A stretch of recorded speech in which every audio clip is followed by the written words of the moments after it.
Okay, so why are you depressed? What is the cause of your depression? What is the root cause? And what are some ways that you can start to get a handle on it? So depression is an epidemic. It's out there. So many of us, especially in first world countries nowadays, are starting to actually get more and more signs of depression. Why is this going on? What's happening here? What is the rock bottom truth about depression? All right, here is the deal.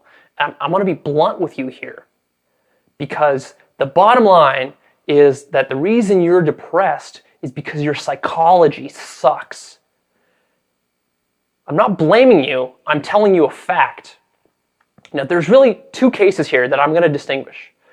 There are people who are watching this that are going to be clinically depressed, that are actually going to have perhaps legitimate physiological conditions that are contributing to their depression.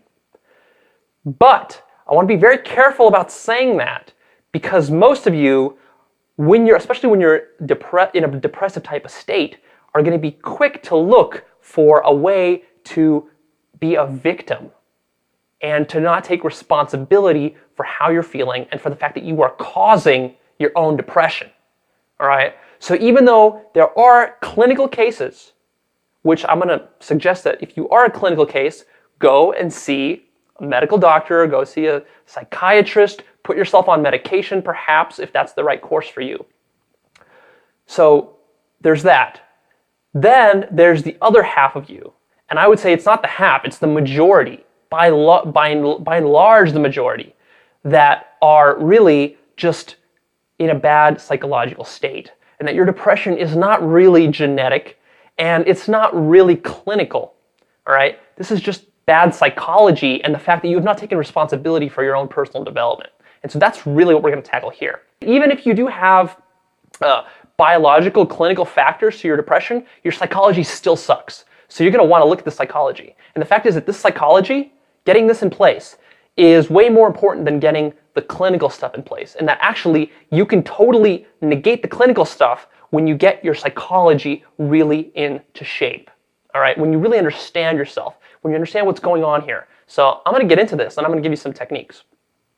All right, so here's the bottom line, is that your happiness level, scientifically it's been shown, it's about 50% genetic. So they've done studies on fraternal twins, identical twins, comparing, and they've shown that basically people have a certain happiness set point, and that about half of it, 50% of it, which is quite a lot, is determined by genetics.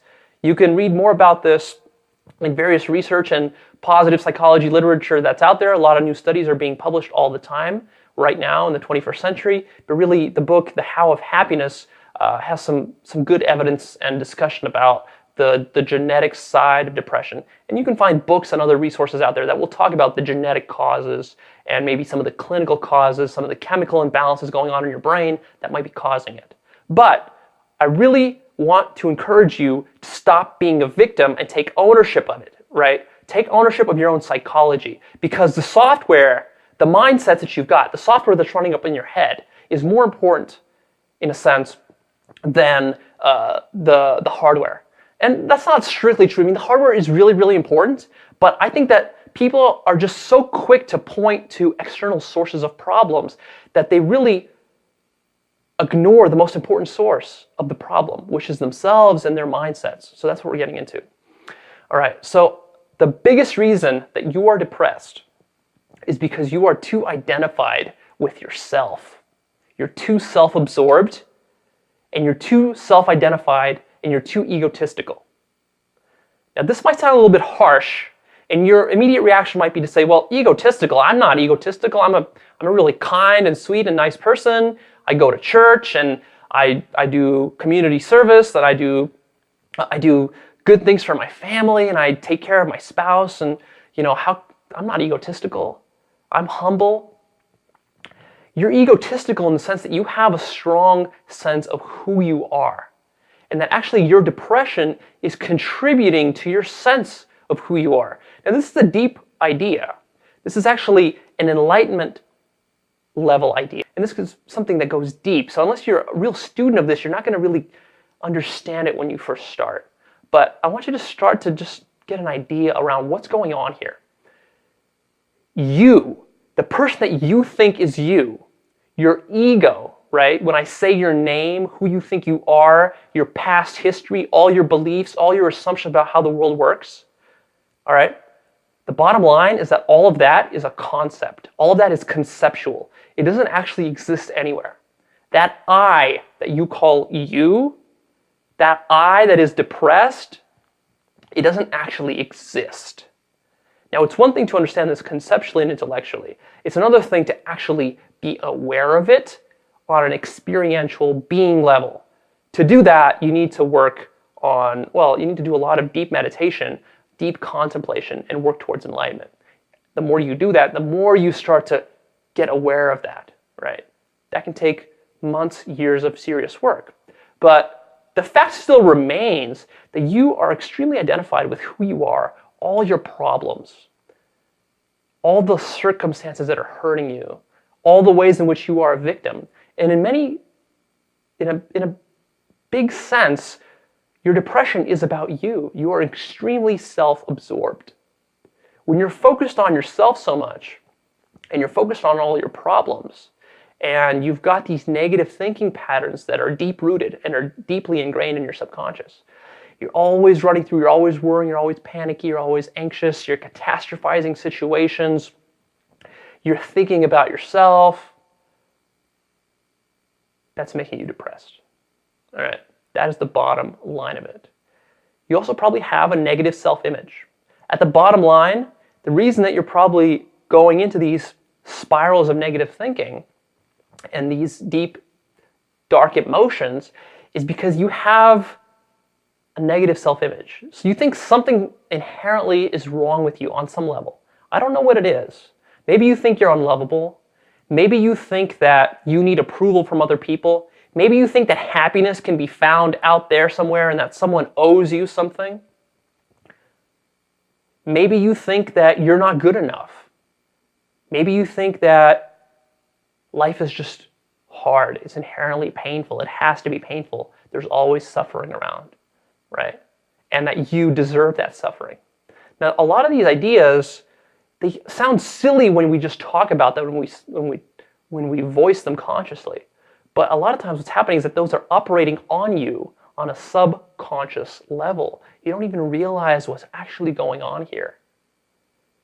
You might feel that you're depressed because, for example, you don't have the relationship that you want, and you keep failing to get into the relationship that you want.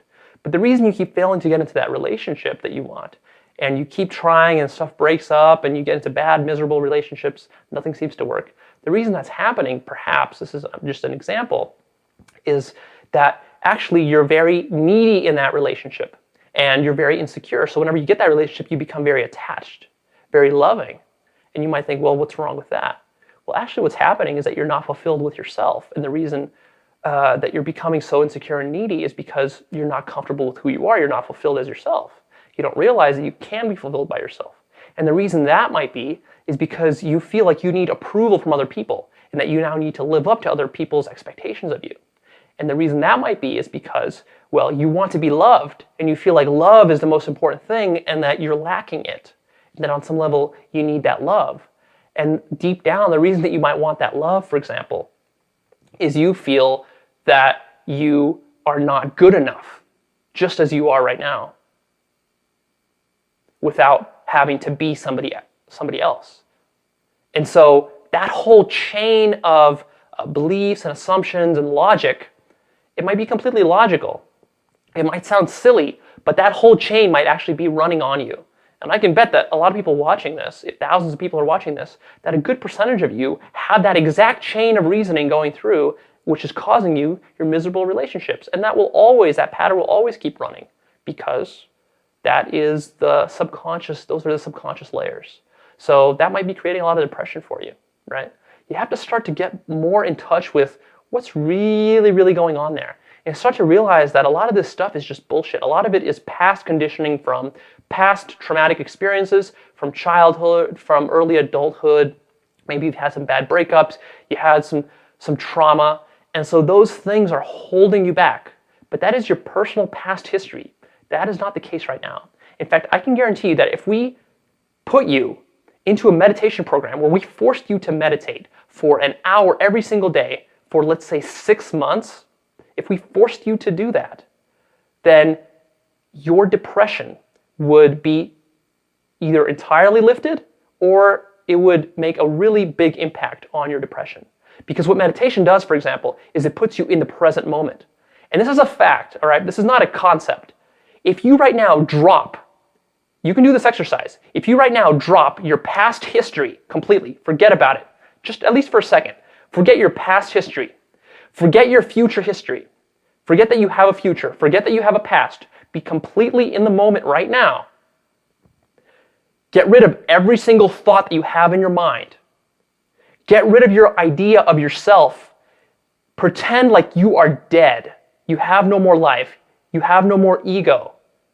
You have no more conceptualizations. You have no more beliefs about how the world is and how it works. And you just sit in quiet and peace. Close your eyes as you're doing this. And you just focus on that. And you do that for 10 minutes. And you're very disciplined about this. You're going to get a real feeling. This is not a concept. This is not an idea, not a theory. You're going to get a real feeling of what real happiness is. You're going to feel genuine happiness. This is not some sort of external stimulation. This is not some sort of titillation or excitement. And you're going to notice that whatever depression you've had does not exist in that moment, right? That's because each one of us, when we get rid of our ego, the natural state of the human psychology is total bliss and happiness. This is an extremely powerful idea. If you've thought that your depression has been so crippling that you can't break out of it, I really encourage you to try this and prove it to yourself on an experiential level, right? But really try it. You have to try it, and it takes some work to actually do this. This is not going to come naturally. If you've never been meditating before, if you've never sat quietly alone in a room by yourself before for 30 minutes, then you're going to find yourself really struggling and resisting. First time you do it, you might actually become more anxious because it feels very unnatural and your mind is hooked. It's probably hooked on all sorts of external stimulation. So you got to unhook yourself and start very small. Start with just a minute. Just try to do it for a minute and see if you can tap into even 5 seconds of just that pure happiness of being in the present moment. You'll see that when you actually do that, you'll see that it's very possible. It's actually not as hard as we make it out to be. And this proves to you that really a lot of your depression is self-created. Your natural state is not a depressive state. Nobody is naturally in a depressive state. Maybe with, I would say, an extremely, extremely, extremely few people that might have some sort of serious physiological condition. Do not put yourself into that category until that has been confirmed by someone with a PhD, all right? And even then, I would say, or an MD, do not put yourself into that category. And even then, I would say, even if a doctor puts you in that category, still question that. Because a lot of the doctors that are out there do not understand the power of these psychological ideas that I'm talking about to you here. These are so, so powerful. All right, so other ideas that I'm going to throw at you here really quickly. Here's what you need to know. Other reasons that you could be in depression. Most definitely you are in depression because of this root cause. But then there's other things that are adding on to it. Here are some other things. One is that you're not living in integrity with your values. All right, each of us has core values that are important to us. And when you're not living and honoring those on a practical level every single day, then you become lazy, undisciplined, you start to feel guilty, you start to procrastinate, right? So maybe that's just not splurging on that ice cream. Maybe it's waking up on time. Maybe it's going to the gym. Maybe it's getting to work on time. Maybe it's doing your work well. And when you're not doing these things, you're breaking your values, that's making you miserable, and it's feeding into your depression. It's not really causing it, I would say. I'd say it's feeding into it. Another thing I would say that is feeding into your depression, and is actually a symptom and an outgrowth of this ego problem that you have, is being inauthentic and fake around people, and being fake with yourself. It's not being honest about the emotions that you're actually feeling. It's being around people and trying to please other people, trying to live up to other people's standards and expectations, society's expectations. It's not being independent and realizing that actually you are totally happy and blissful in your natural state when you're not thinking any kind of crazy thoughts, and that you do not need anybody to fulfill you. And in fact, nobody else in life can fulfill you. No human being can fulfill you. No external object can fulfill you. This is all a question of your inner psychology. This is a problem not just for depressive people. This is a problem for almost everybody out there, is not realizing that you could not find deep fulfillment in anything external. It's all internal. So starting to get around that and being more authentic, especially being more authentic with people, right? You're so worried about rubbing somebody the wrong way, saying something wrong to somebody, getting someone's disapproval, that is destroying you, right? You're so worried about not being able to live up to some image of how maybe you should look, or how successful you should be, or maybe even how you should feel, or how many friends you have, or the kind of parties and places that you go to, or the house that you live in, or the clothes that you wear. You're so worried about that, and you don't realize that that stuff cannot make you fulfilled anyways, even if you had it all in place. So you really are misunderstanding what fulfillment and happiness is on a deep level. All right, so solutions. Let's quickly talk about some of the solutions. The fundamental solution is to start to do introspection and understanding of how your ego is creating your depression. You have to start taking responsibility. You are creating it. You have to start to understand that. And this is not something that you just are exposed to one time right here. This is something you need multiple exposures to. This is something that you should really start thinking about and start noticing about how you are creating the feelings in your life. All right? That is the most underlying solution. I would say next on the list would be start to meditate. This is so important. If you're a person with depressive symptoms, you need to start meditating at least 20 minutes every single day as though your life depended on it. For some of you, it actually might. So start meditating. I have other videos to talk about meditation, the benefits of meditation, how to do meditation. There are millions of books and resources out there. Join a meditation class, do it yourself, do it with a friend. I don't care. Build a habit of it and follow through on that, right? And stick with it. Stick with it, and you're going to see some amazing results. Another thing that you can do to really boost your meditation, to boost your mood, get yourself out of depression, is to start exercising consistently. There have been actually studies that have been done that have shown that exercise is equally effective as Zoloft in controlled studies of relieving depressive symptoms. This study has been talked about in the book The How of Happiness by Sonia Lyubomirsky, and I'm sure you can find it in other places as well. But this is actually a powerful finding, is that an antidepressant and exercise can have an equal impact on lifting your depression. And in fact, that study that they did showed that exercise is better because the exercise produces more lasting results. Because when you take yourself off the antidepressant, you're back in your depressive mood. Whereas if you're doing your exercise, and even if you get off that exercise, the results of it last longer. Plus, the exercise is good for you anyways. You should be exercising anyhow. So that's another one. All right. Then I want you to do the little things that you know you need to be doing. Wake up on time. Get to your job on time. Do your work well.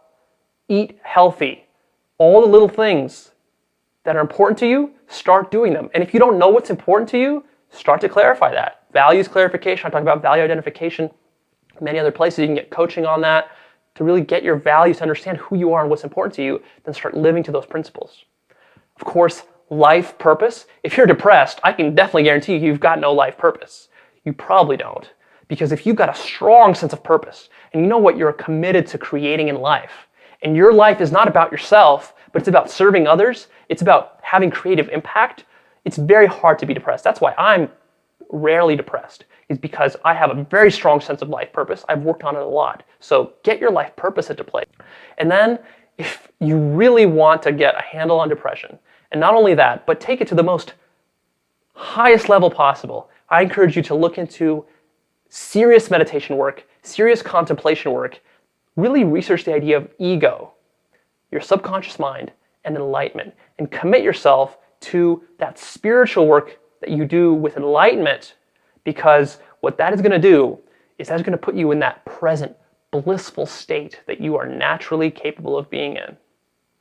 And that is going to completely shift you, because right now you're in the exact opposite of all that.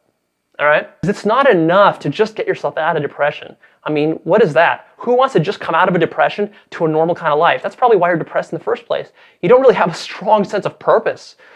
I want you to set some huge goals for yourself. I want you to set an amazing vision for yourself. You're not just going to get out of this depression. You're going to go on to create amazing things, to empower people, to start a cool business, to live an amazing career, to produce great art, whatever it is, to start a family. I want you to get in touch with that and really get through this and live an awesome, amazing kind of life where you're completely fulfilled and depression is just a figment of the past.